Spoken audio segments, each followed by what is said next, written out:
En los protagonistas de hoy vamos a estar hablando de todas aquellas preocupaciones que tienen los papás que tienen hijos con TEA. Todos los papás siempre tenemos preocupaciones, quizás ellos un poquito más, y está bueno poder hablarlo y también darle algunos detalles a tener en cuenta en cuanto a la comunicación que tienen con sus hijos. Le damos la bienvenida a la psiquiatra infanto-juvenil Cecilia Di Virgilio. ¿Qué tal, Ceci? ¿Cómo estás? ¿Cómo estás, Sandra? Bien, muy bien. Bueno, yo digo, nosotros como papás tenemos un montón de preocupaciones con los chicos. ¿Qué les pasa a esos papás con sus hijos que padecen TEA? Bueno, mira, como sabemos, para recordarle a la gente, TEA incluye todos los trastornos del espectro del autismo.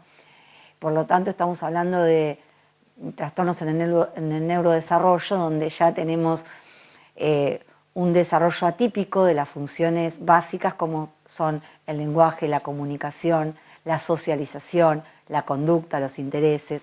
Entonces, esto ya partimos con que los hijos y los niños y adolescentes dentro del espectro tienen un montón de variaciones respecto de lo típico de las preocupaciones que nosotros mismos también podemos tener como papás. Básicamente, si uno tuviera que hacer como una de las principales preocupaciones, son el tema de la aceptación social. Porque, bueno, estas problemáticas llevan muchos problemas a nivel conductual, con desadaptación social de las conductas, desde gritos, crisis, malestares, caprichos desmedidos de un modo inexplicable para la gente que lo observa en la calle, desde conductas repetitivas, bueno, son observados, son mirados y, digamos, podríamos decir que a lo largo de toda la vida, una de las cosas que más les preocupa es la aceptación social por parte de la sociedad de sus hijos y también lo que lleva también a preocupaciones que tienen que ver con, bueno, recordemos que son chicos que no se pueden comunicar de un modo típico. Entonces, cualquier situación que les suceda, donde sea que ellos no estén, ya la preocupación es ¿qué pasa cuando yo no estoy con él o con ella? Entonces, bueno, cualquier situación de posible riesgo, digamos, situación desde algo, a ver, podríamos decir, mínimo, como es estar en la escuela sin su presencia o en alguna institución o en alguna actividad deportiva, como en otras situaciones donde implican más exposición, ¿no? Donde solo se tendrían o se tienen que desenvolver, o muchas veces con un acompañante terapéutico también, pero bueno, cuando ellos no están. Y por otro lado, cuando ellos no estén en el futuro. Esto ya es, a medida que los niños van creciendo, los papás también van creciendo, vamos creciendo todos, y las preocupaciones tienen que ver también con eso. Y me refería al tema de la comunicación porque, bueno, digamos, así como cualquier niño, ellos también están expuestos a situaciones esperadas o inesperadas de la vida, y a la vez la capacidad de respuesta apropiada, adecuada, cuando termina a defenderse, a exponerse, a vivenciar, a la reacción que puedan tener de lo que se les presente, es totalmente diferente. Entonces, bueno, las preocupaciones creo que más tienen que ver con esto, con ser aceptados por parte de la sociedad, por la imagen que tienen sus hijos de la propia sociedad. Me refiero a la sociedad en general y los distintos ámbitos de la sociedad, ¿no?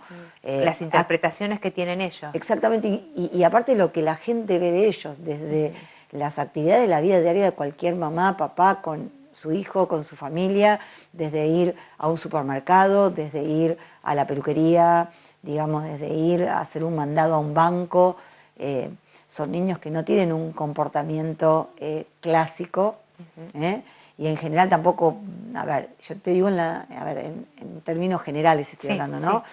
Pero digamos que es el común denominador, porque tiene que ver con la misma problemática, con que son niños diferentes que muchas veces, o podríamos decir en la mayoría de los casos, no tienen ningún fenotipo facial ni nada que pueda condicionar o hacer pensar que tienen algún problema detrás, por decir así, pero a la vez empiezan con cuestiones de la conducta, ¿no? Que es muy amplio el abanico de posibilidades, donde, ya te digo, son observados, son señalados, son mirados.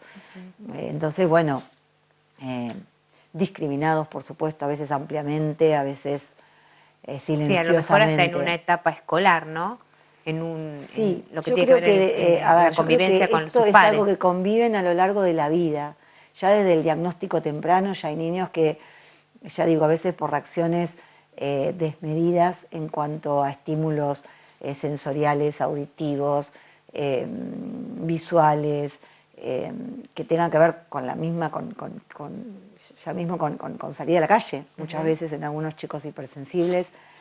Ya eso les condiciona en que hagan crisis de determinados modos, o que griten, o que hagan movimientos con las manos, o balanceos, o cuestiones que son, digamos, foco de ser mirados, observados de Claro. un modo particular en el entorno cual sea.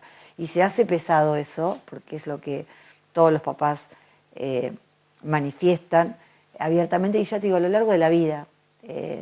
Cuando esto también se acompaña con problemáticas de conducta exacerbadas, insisto, gritos desmedidos, crisis que, a ver, que no son obviamente apropiadas al entorno en el Claro. sentido social hablando, pero que tienen que ver con la problemática en sí, y que la gente no sabe y que no se da cuenta, y los padres muchas veces son juzgados.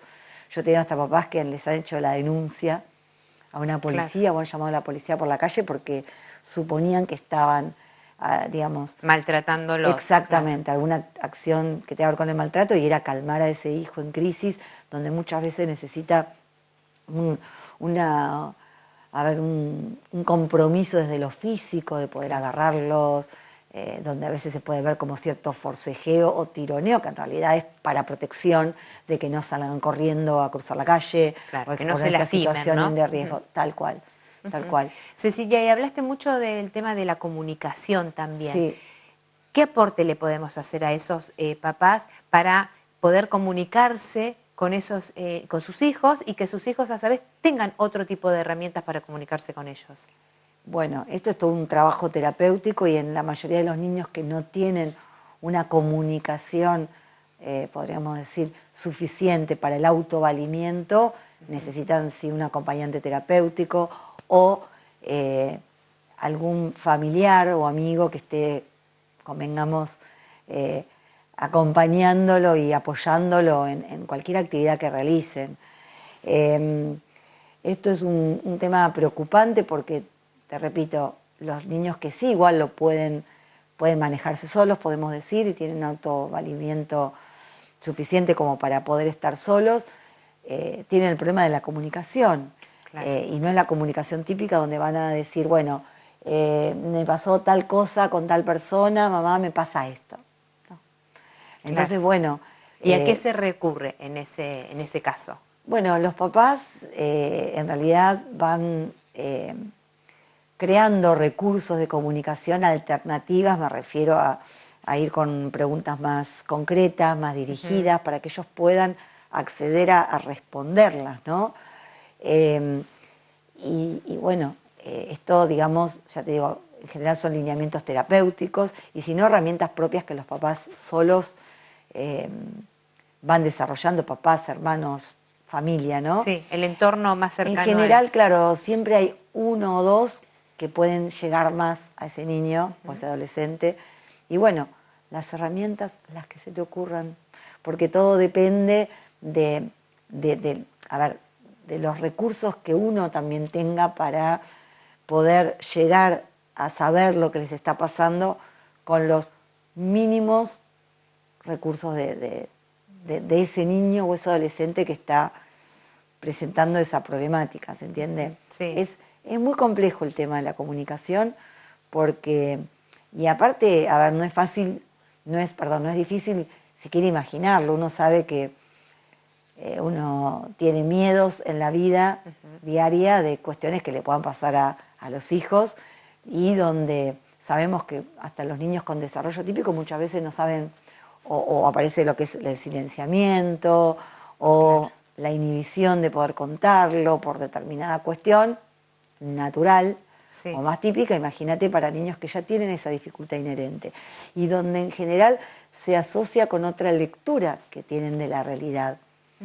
Muchas veces el potencial cognitivo, intelectual, no es el mismo, entonces ahí se van como complejizando las situaciones. Digo, un niño con menor potencial cognitivo tiene otra lectura de lo que está pasando, lo que pueda estar pasando, ¿no? Si es algo Claro. que tenga que ver con cuestiones de riesgo para él o algo que invada su intimidad o cuestiones así, es todo más complejo y se va complejizando.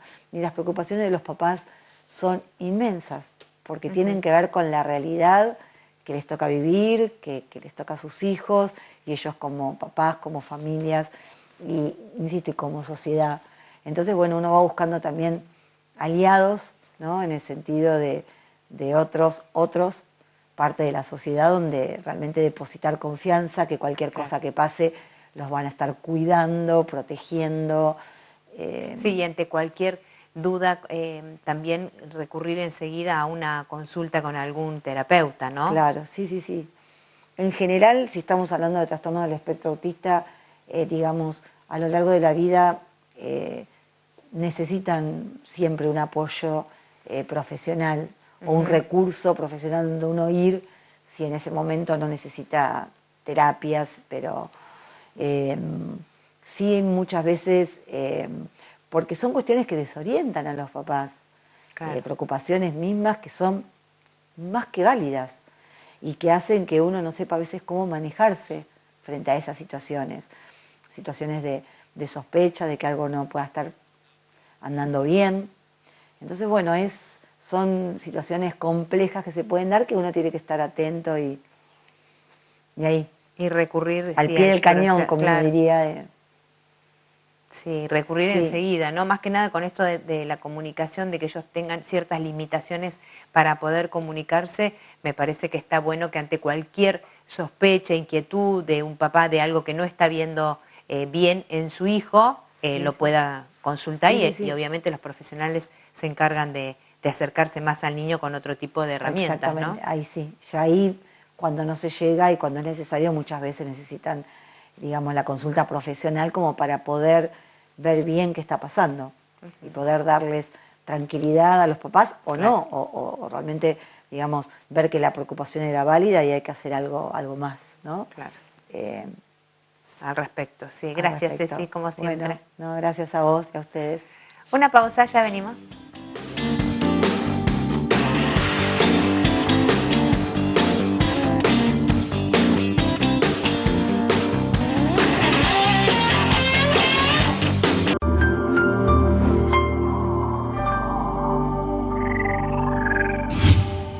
Imagen Platense, el canal de la ciudad.